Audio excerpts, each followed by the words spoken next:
Evening, everybody. It's 5 o'clock and a quorum is present, so we'll get started.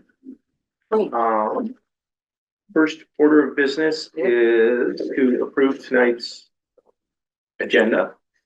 So do I have a motion to approve tonight's agenda? So moved. In a second. Second. And all in favor? Aye. Okay. Are there any opposed? Okay. Are there any members of the public present who would like to address the board? See anybody? Okay. Which brings us to our strategic plan update. 6 months into the fiscal year. And very clear summary. I do like the format. Very handy.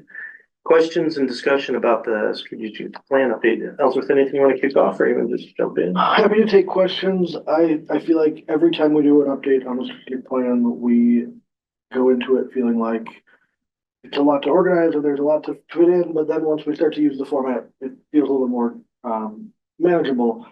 There are some big things in here and some not very big but felt meaningful things. And I always just like to point out this is not a holistic reflection of the work we do. Lots of the work we do doesn't make it to the strategic plan because it's underlying organizational work, but it does highlight some of the things that staff are working on that are particularly oriented towards our current 4 goals.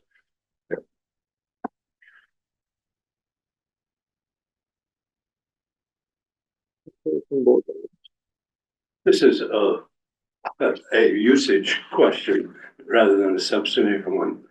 But, and I'm not suggesting changing anything, but in the future, I think when we're doing a strategic plan, the writers of them ought to try very hard to use the active voice and not the passive voice. And we've got an all abilities club, which was created. Yeah. We have no idea who created it. It doesn't have an actor. So I think sometimes you need to use a passive voice. I understand that, but if possible, it's so tempting in bureaucratic societies to use the passive voice. Yeah. Because it takes the onus off of everybody. Mm-hmm. But it makes for bad reading and not very lively reading. So anyway, that's just a usage comment that I would make. That's good feedback. One thing we actually talked about with this update was the benefits of and detriments of using specific staff names. So some supervisors, when they enter things into the plan, will say, Candace Smith did this, and it's hard to know. Is that more compelling than to sort of take a step back and say library staff did this? No, but that still makes an active voice. Yeah. It doesn't have to be a particular person. Although, in fact, I think it often is good to use a person's name if they're spearheading something. It gives them a little, attention. So I think you can use the active voice by saying library staff developed an all abilities club. So we know who's doing this. Yeah. Okay, that's good feedback. Thank you. Yeah, I agree with that. And I was ambivalent about whether I was going to raise this, and this is not the same thing, but the word passive is used here several times. Passive crafts, passive activities. And I think that must be a new or jargony use of passive, because to me, if you're coloring a coloring sheet, that's an active thing to do. Even if you're handing someone a coloring sheet, that's an active thing to do. So that just confuses me. I'll just leave it at that. We can define that better. I would say that is a newer sort of field specific piece of language. Yeah. That was used before COVID, but kind of took flight during COVID when we did a lot of passive. So you pick something up and then you do it. Okay. But we can clarify that in the future drafts. Yeah, and I'm going to get to substance in a second, but just in general, there's some abbreviations and acronyms also that the general public doesn't know. So that would be handy to pay attention to. The All Abilities Club actually sounds fabulous. What kind of numbers are we talking about for participation? I don't know, and Angie's not here. Okay. But we could pull those.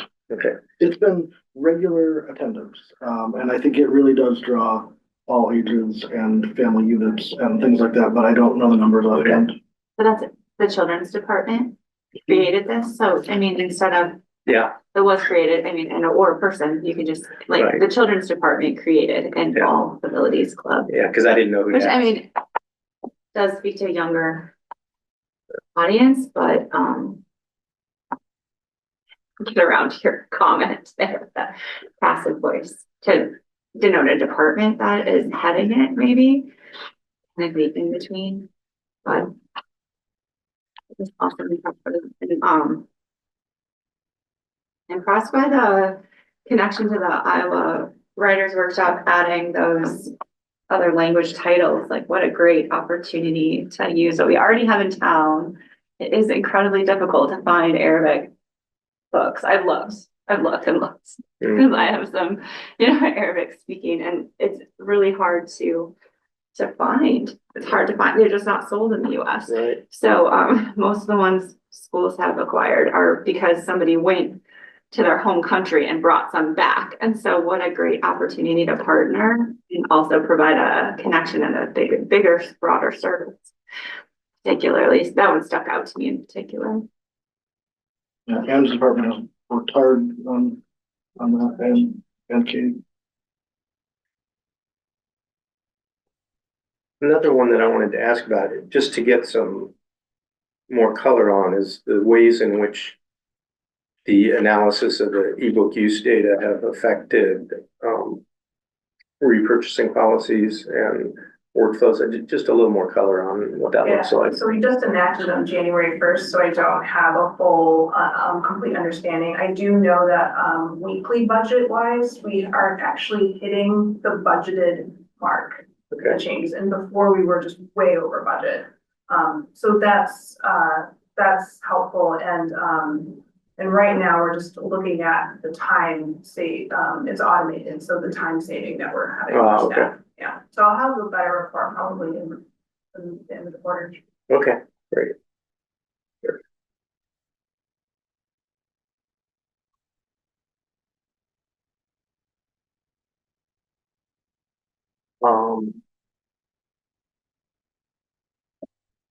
I noted, the idea of seeking public input on current programming. Library staff collected patron feedback via program surveys during summer reading program. I don't know that I'm looking for a full report on that, but some sense of was it useful? Did it help do something? The collecting information. Yeah. Yes, we have some programmers and units that do that pretty actively, and then that directly influences the development of the program series and things like that. I think Jason's has some staff who sort of are the most conscientious of that and use it the most. So I don't know if he has other things to add, but I know that it's used actively both to plan sort of the next iteration of things, but also when we look at budget and planning the longer tail impacts. Sorry, I'm shaking. Yeah, and thank you for doing that, Jason. My brain and listen to the question. Can you repeat your question for me? So I'm really just looking for some information on how program surveys are used to affect decision making. So right now, we've just been doing it in a trial with Stacy's programs. She did it for the summer period, so we had a nice 2.5 months. And also that's kind of they're one of our more attended series because they get so much exposure. But we specifically use the results of that to look at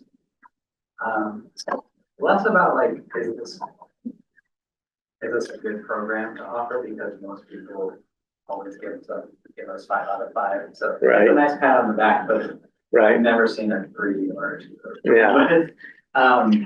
We do also ask about how you heard about this. That Okay. was the one that was most useful because Ellsworth has been curious about the different ways we've been trying at prices of increase in mailers.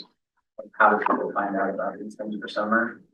And so we were able to use those responses. I forget how many, maybe 40 some responses. To see how they were all filled out. We asked very short, 5 questions. Most are yes or no. And that one we saw, top of my head, I forget, but it was definitely like posters in the lobby was notable. The guide was definitely notable. We were in the mail the guide this last summer, so that would have been, we would have had to get the guide somehow, word of mouth, was the biggest. That's a interesting. tough one because it could be you and your spouse attend, and the spouse says I saw it in the guide, and Yeah, and yeah. the other person's like, Yeah. they could.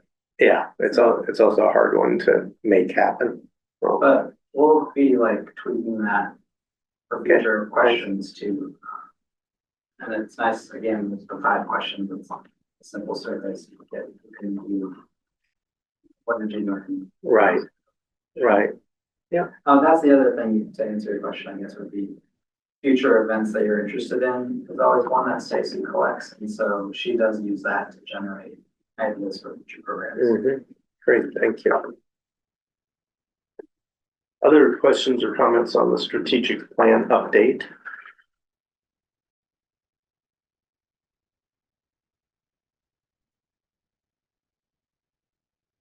Right. That brings us to second quarter financials and statistics. And I understand the finance committee met. I don't know if we all have anything you want to say before we dig in, or just go ahead.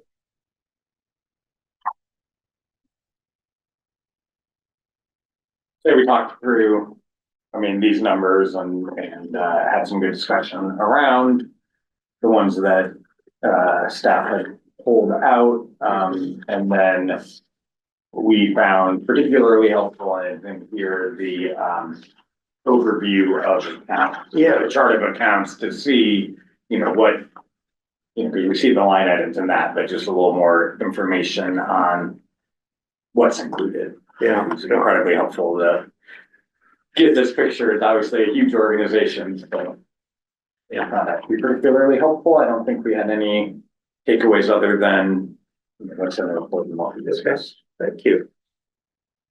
And in general, I would say the expenditures are tracking as we'd expect. I tried something new with the memo, this time where in addition to indicating where something was, similar to the first quarter report from this year, I also indicated where the percentage used or the justification were similar to those in last year's Q2 update. So just trying to show that tracking over time.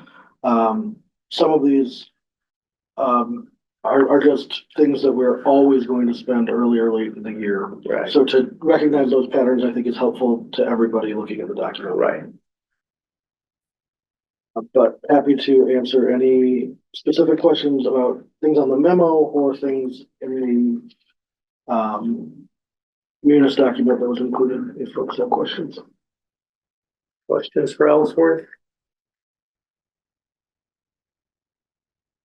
Oh, the other part of this is the appendix that was included. So this was sort of born out of some conversation at the finance committee and at the board level around line names, organization numbers, things like that. So Jen and I talked a lot about how this could look, and she did, I'm gonna say, all of the work in putting it together. Then we went back through and kind of worked through it together. But this was a lift by Jen, and you can see that she went through sort of all of the different chunks of the Munis report in an attempt to clarify what those are. we recognize that it's still fairly dense, but because it's organized in the same, sort of order as the general reports, hopefully that makes it easier to navigate. We're very open to suggestions to make this more usable. Or if this feels like good for now, we can use it, and then as comments or questions come up in the future, we can address them. And this is great to have to go back to, so I think it's useful to have it every time. Yeah. I did have a sort of a meta question. Okay. Are you happy with the chart of accounts? Has it been this way for a long time? I would say, I feel like it's functional. We have some changes that we'd like to talk about at some point. So we use Munis, and that has some sort of prescribed lines and some less prescribed. We can change lines. We can do that with the finance department to work through what that looks like. Changing the name of a line is not super disruptive. Changing sort of the intent of a line is different. Yeah. Both of those are options, and they both have sort of different ramifications for year-to-year tracking. Right. Jen and I have kind of a document of the things that we think we'd like to address in those lines, and I think we could look at that at any point. Overall, I think it's functional. I don't know that it's the most intuitive, but tools like this, I think, help with that and allow us to stay with sort of the traditional chart and be able to do really clear year-to-year tracking. We have made some changes since I've been here, and we certainly have some lines that have been retained but are essentially unused. And there may be a way to suppress those in the software that I'm not sure of. We did an overhaul just a couple of years ago of the collection ones, and we based it on what we have to report to the state. Yeah, nice. Yeah. Yeah, I recognize it. If you change the definition of a line, then for a number of years you're going, well, but this used to be in this line, and it gets confusing. And one nice thing about Munis, which I think you have seen when we do we share the full budget, is you are able to annotate within the lines. So some of the lines will say, 50% of a position used to come out of this line, and in fiscal year 24, we moved that to this line. Right. So it's not always seamless, but it does point you back to where you need to look to see the math. Yeah. I was relieved to see as I went to the next page that the registration budget is almost spent, but there is money in Nobu to do more staff development registrations. Yes. I was worried till I got to the next page. What else on the budget update?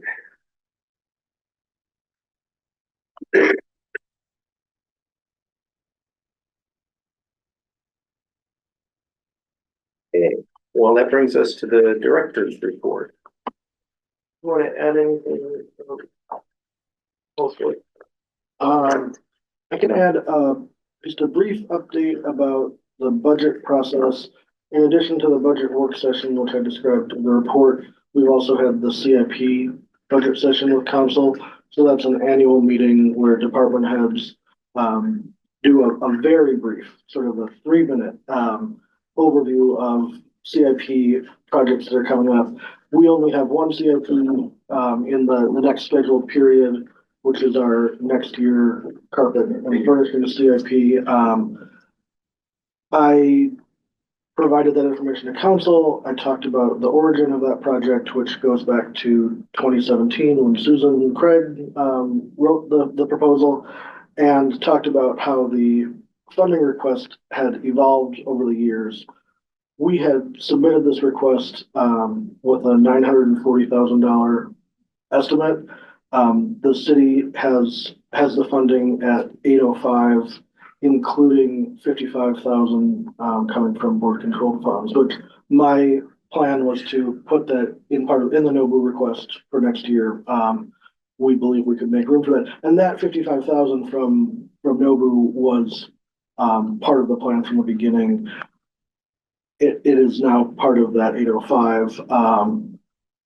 I have some concerns about whether that will cover the scope, and I was clear about that in the presentation. We're nearing a point with the carpet that I'm not gonna say it's a safety issue yet, but I don't think we're far away from that. It's very worn.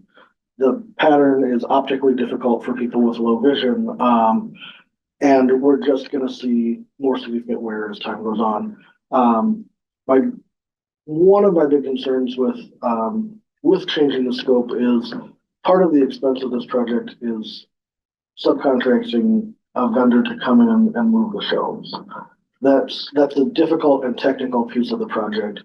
And once the equipment and the people doing that moving are on site, you're gonna lose money by breaking that into two different projects. But our plan is we will bid out the project, we'll do that process, see what, the estimates for flooring come back looking like, and that will really help clarify, what this project will look like. And then if it's a deep deviation from the plan, of course, we'll come back to the board and say, so this is what it's looking like. What sort of direction would this body like to give as far as moving forward or not? Hopefully we'll get bids back for flooring that fit within the current budget, and then we can kind of make some other decisions, as we see fit. But it'll be a big relief to get this project done. It's been sort of on the books for a long time. I also did not include, the city recently did a community survey, a Polco survey, that asked a number of questions about the city and city services. And I mentioned that in a previous, board report. There was only one library specific question on the survey, but community responses were 96% positive for the library. So that means, of the two highest ratings that you could give a service, that's a increase from the past two Polco surveys, which were already very high. I think we had just a 2 or 3% difference between the last two surveys. So I would have loved to have seen a little bit more, a little bit more coverage of the library to get more in-depth responses, but it still feels great to see those numbers come back. And the HVAC replacement was really dramatic and fun. I mean, fun as somebody who got to watch it. But there were people, it was very cold, but there were people on the street sort of watching as the crane lifted it on. And that's, all functions are go with that. It seems like that was a successful install. And I mentioned a little bit, this will change how we do the internal communication with the HVAC system. It's just an upgraded unit. So the infrastructure was put in for this one, and as the rest of the units are replaced, they'll be looped into that new system. So that's a real positive because it will allow for easier remote monitoring and things like that. Are the other units the same age? They are not all the same age. Okay. Some have been replaced, and Brad has like a hopeful timeline of what that replacement will look like. This one was a compressor failure, so it was a little bit before schedule, but we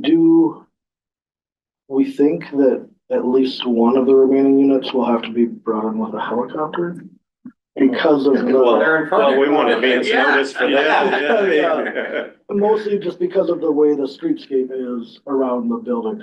If the headwall pavement can handle a certain weight of machinery, then I think it could be done with a crane there, but of course, we'll work with city engineering to figure out what the options are.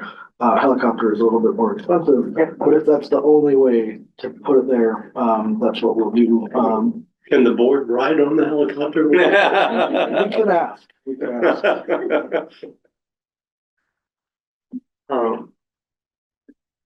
I was kind of fascinated about the meeting with Parks and Recreation and the opportunity to expand that to some other departments. Yes.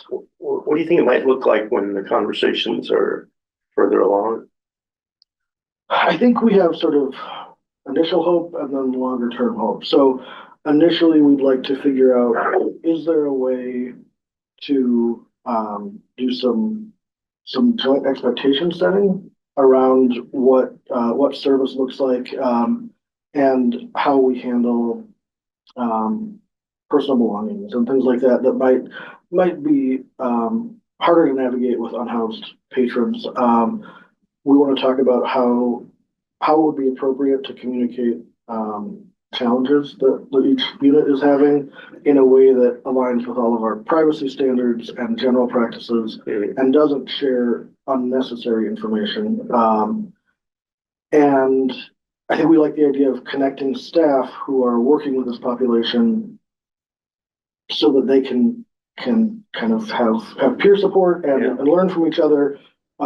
Jason and Brad and I think all three of us learned some things just in the first kind of casual conversation about access to lockers for personal items and different shower access and things that will just be really great for all of the agencies to know.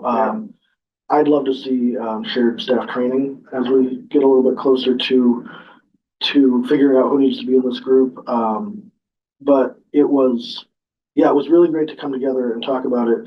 I think Darian from Transportation and Latasha from Senior Center will also have a lot to add. We had a little bit of trouble figuring out scheduling for the first meeting, and there were a little bit more urgent topics that it felt like the library and Parks and Rec could start to collaborate. But I think we'll expand the library team that's part of that moving forward, and then I think we already have the next meeting scheduled that has more departments involved. Great. Yeah, I mean, it just reminds me that for the unhoused population or any other group, it's better if they see the city as who they're, all of the city as who they're dealing with than this agency or this agency, and it's different here, and go there for that. And, and that's when we talk about sort of figuring out shared expectations or service models. It's for the benefit of the end user mostly, because we do want that to feel consistent. Yeah. Anything else for Ellsworth? To adult services. If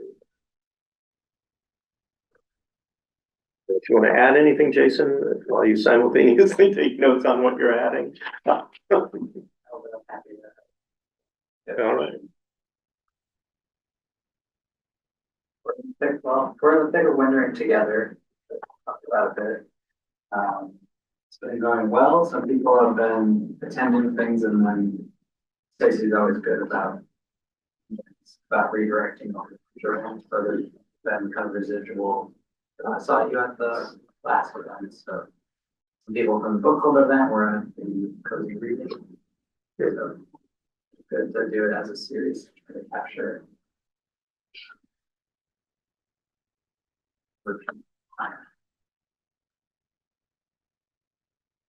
Yeah, I kind of love the book club matchmaking. It feels like just a really great example of a community building thing that is specific to the library, that's exactly in line with what libraries do. It's just, There's only one unmatched individual I found out today from the second meeting. Yeah. But she's been coming to other things. She has a very specific book that nobody didn't resonate with other people. Nobody else wants to read. It was the third in the trilogy, kind of those trilogies. But Stacey's on the hunt for another solution. Okay. Anything else for Jason? Which brings us to community and access services. And Sam is not here, but I'm sure if anyone has a question, somebody will take a shot at it.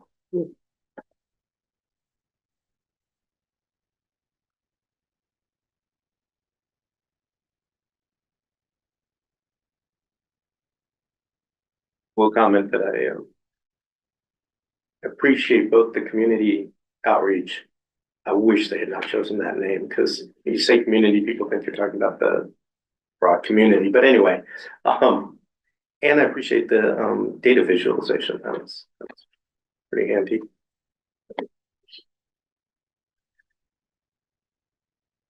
That takes us to development department. Anything to add, Katie? Or? Just that we are deep in our planning for our big new fundraising event, Bright Future.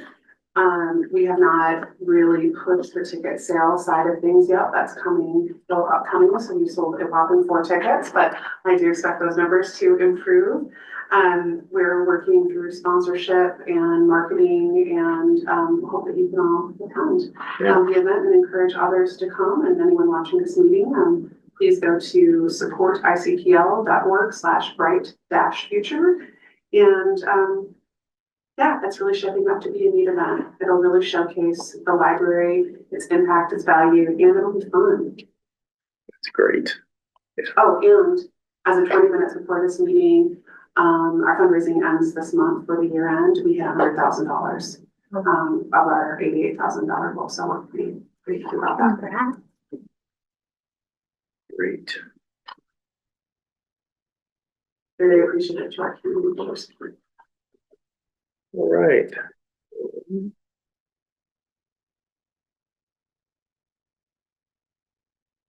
So president's report, I have 2 items.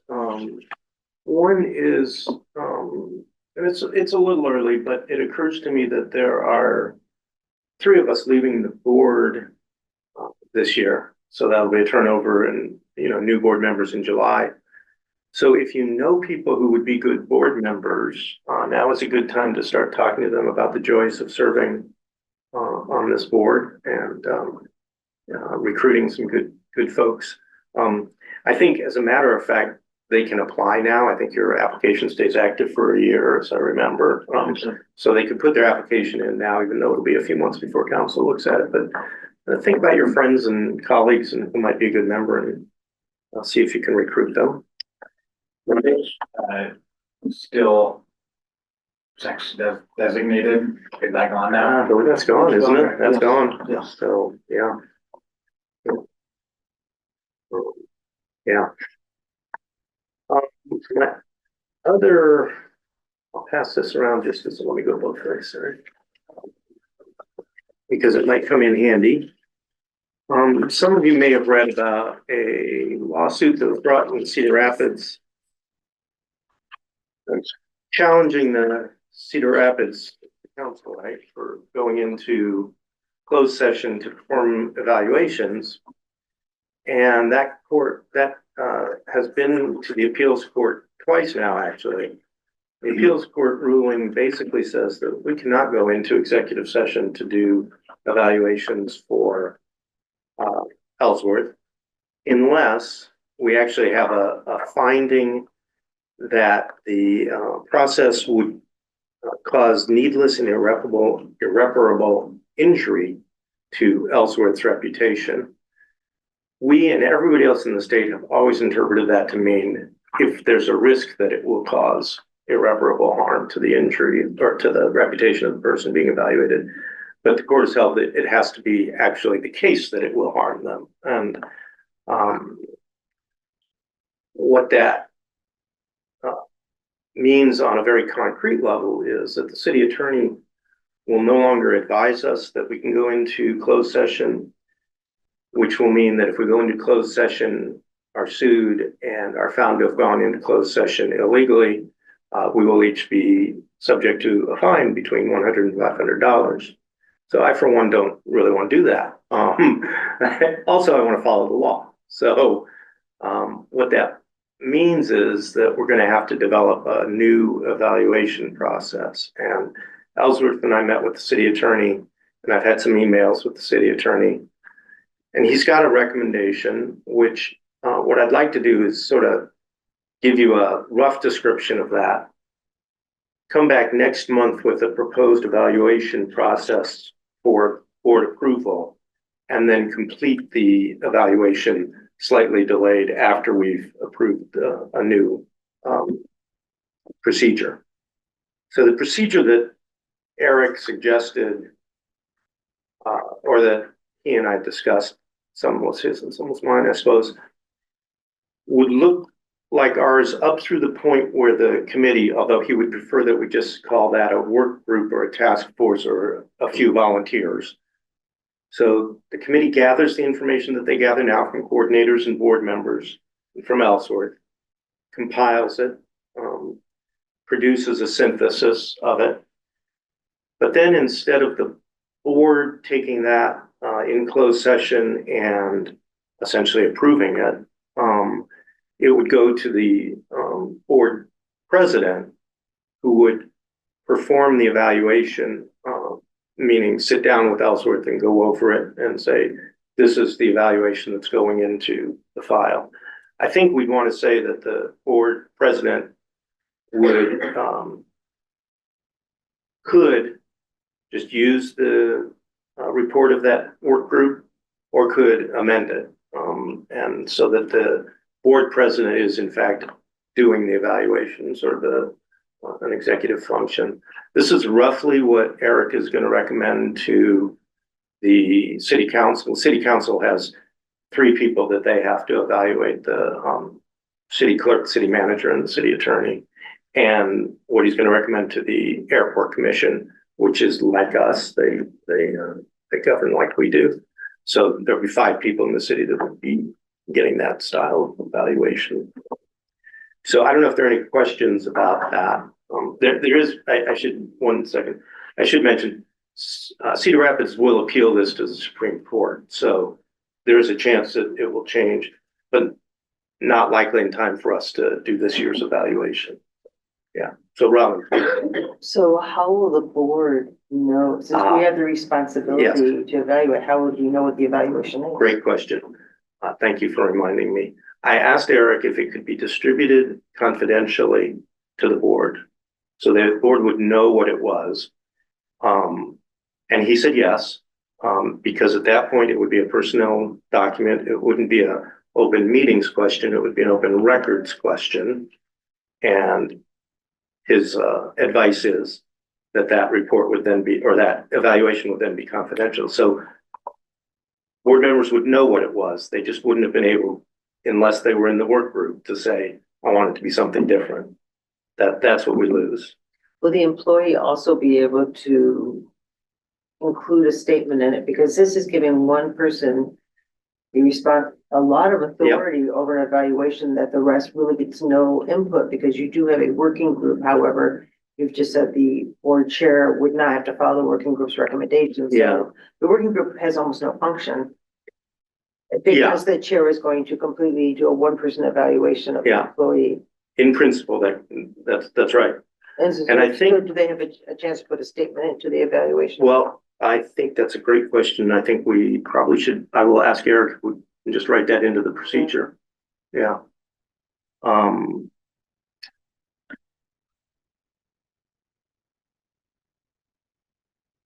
the board give a statement if the board's not in agreement or the board wants information added? I mean, it seems like it's a 1-person document at this point. Yeah. I'll ask, I think one of the things that Eric explained was, I think if a board member wanted to add a statement, I think that would be fine. Okay. If a few board members want to talk about adding a statement, that's when it starts to together. That's when it But there gets is a iffy. process if someone wanted to. I think we can add those to my idea, so thank you. Yeah. Could that be part of the evaluation? You know, like we add our comment to the evaluation, is there? But we don't know if they'd be included. We don't know if they'd ever be included in the final document, because one person, it's done in isolation, and one person, there's no reason to add them.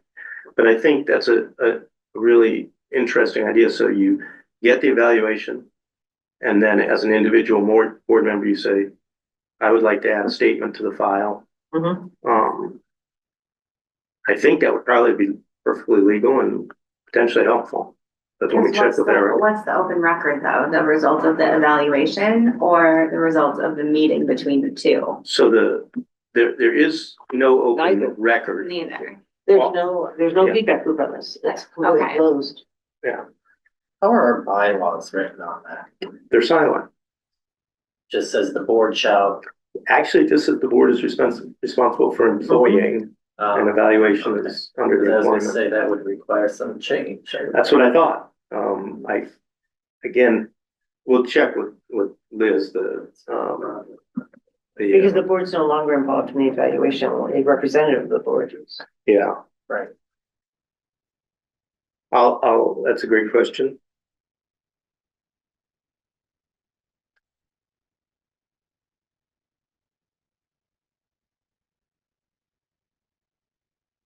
Other thoughts? Are we the only organization that would be affected by this other than city council and their employees? Airport. Yep. Yeah. And because of our independence, quasi-independence, whatever, I don't think it's necessarily the case that the airport would do it the same as us. Right, I'm just wondering what they're, how they're, Yeah. it's interesting. I can see why we want transparency. However, there's a complexity. Oh, yeah. Oh, yeah. Yeah, open meetings is, it's a double-edged sword. Yes. A lot of good in it and a lot of challenges in it. And we might have a little bit less insight from the city on this. This will be the first evaluation. Right, in the city. we're first in line. So Right. others are farther into the year. I'm just thinking of the recent release of the county executive employee and how there were differing viewpoints on this. Yeah. And, first I want to look at protecting the institution, but I also want to look at the fairness of the process. And I think if we Interesting timing. contemplated dismissal, we would go into closed session. We would find that it might cause irreparable harm, that it would cause irreparable but harm. we'd have to be to that extreme. We couldn't get to the point of really feedback in order to remediate that, you know? No, I address think- that early on. Right. So, Well, I think what would happen, especially with your suggestions, if the director's evaluation contained concerns, those would be communicated. If other board members had concerns that weren't reflected in the board president's evaluation, those would be added to the file. So there would be a record of concerns. And there would be, even if board members, well, I guess a board president could completely ignore the input from the working group, potentially. But right, I'm just assuming saying, they right, and didn't, I'm not assuming you'll do that. Oh, I'm just no, thinking that in a tense yeah, moment, yeah, it's yeah, a potential or then in a divisive moment. Yeah, yeah. Which we have seen with library boards around the Oh, state. yeah, There are very yeah. divisive moments and that this concerns me tremendously. Yeah, yeah, But I want to be as consistent with the law. I'm just thinking of library directors who have been vulnerable to Right. evaluations recently and right, have been released. right. Other thoughts? So at our next meeting, I'll bring a proposal that city attorney will have looked at and try to incorporate these ideas. And then we can approve or amend that. So just as a follow-up question, when we've done late evaluations in the past, if a salary increase is recommended, there's the ability to do it retroactively if the delay was on our part. Okay, great. Evaluation. Yeah. And I guess that's a good point. We have always had to vote on a salary increase in open session. Right. That won't change. But I suppose the recommendation would end up coming from the board president for discussion, you know. That's true.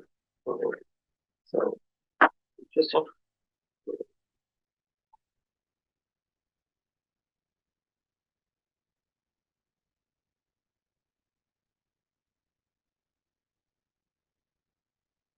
yeah. Any report from any announcements from members?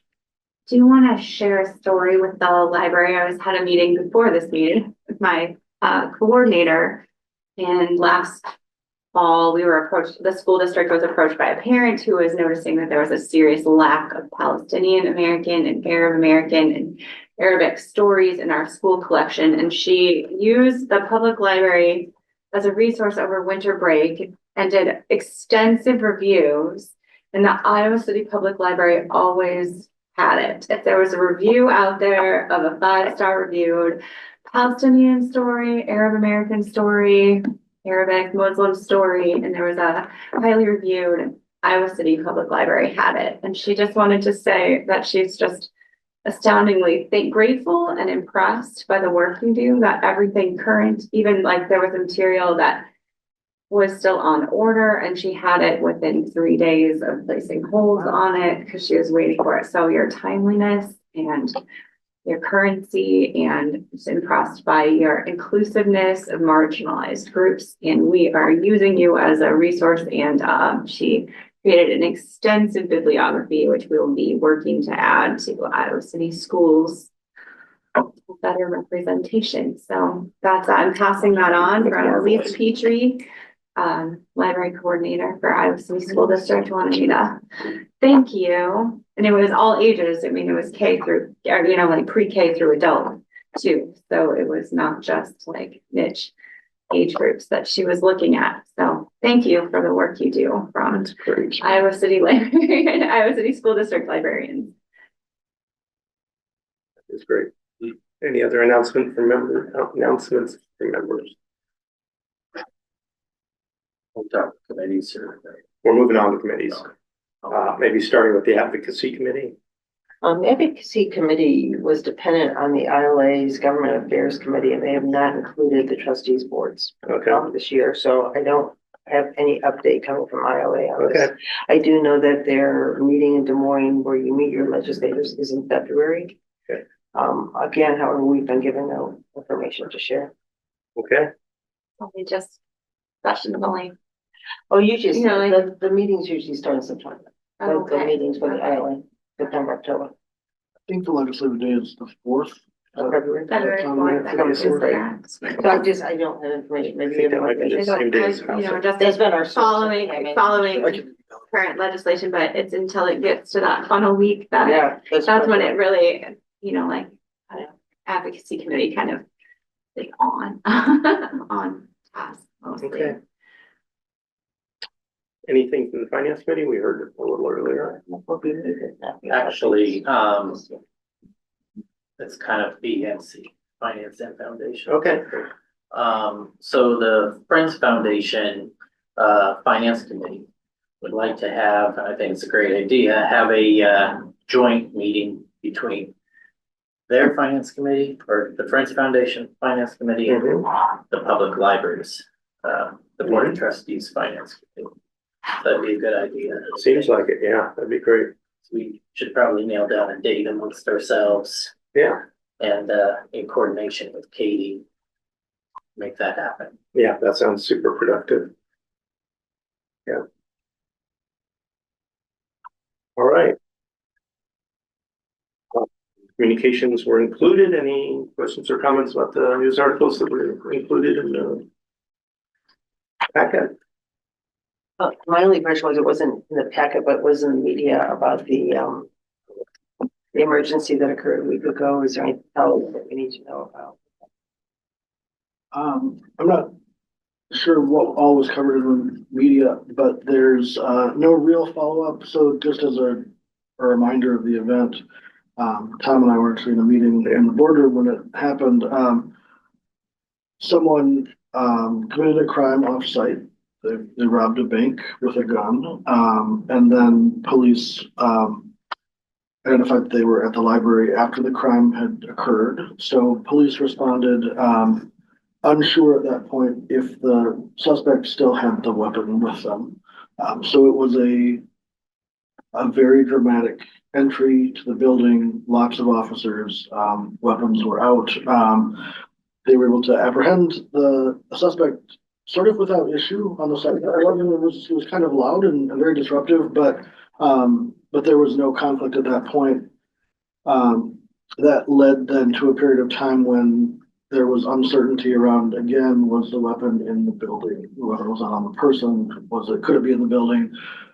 So we thought we were going to need to close the building so that a gun dog could come in and do a sweep. But while we were discussing that option, the weapon was recovered off-site.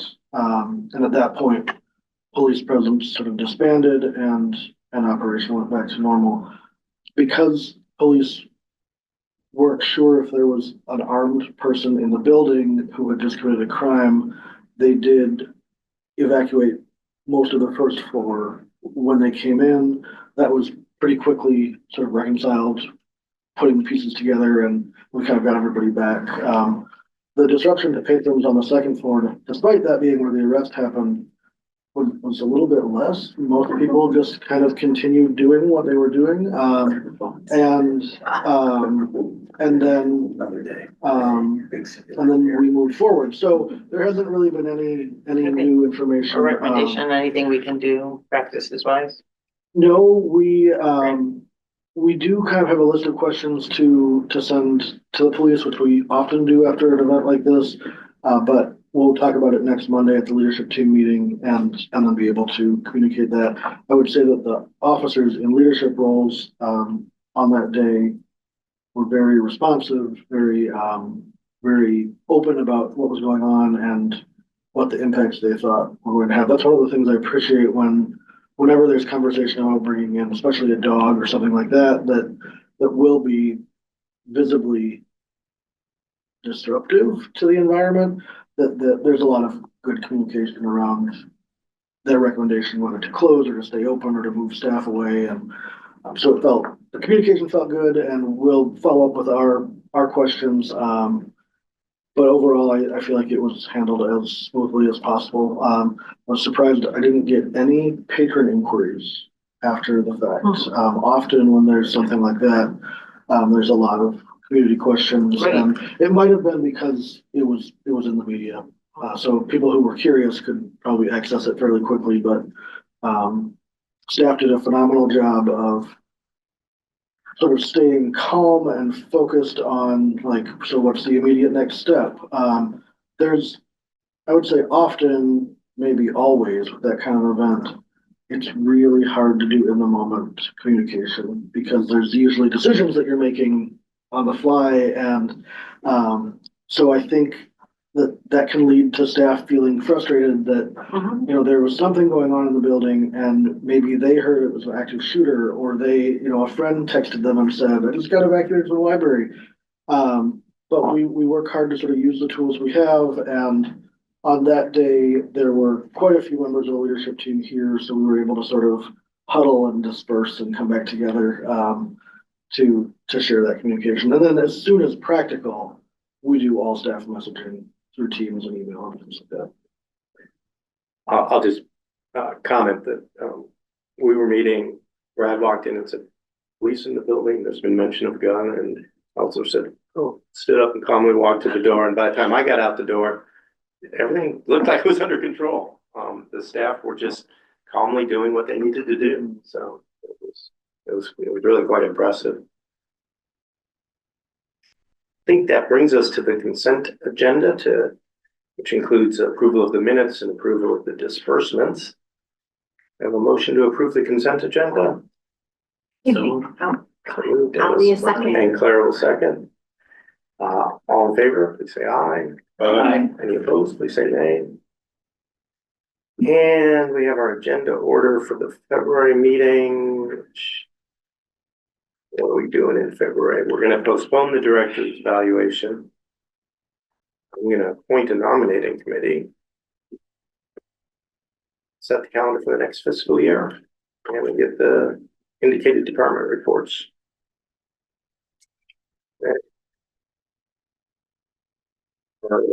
Agenda having been completed, I am going to adjourn the meeting. So thank you all very much for your participation.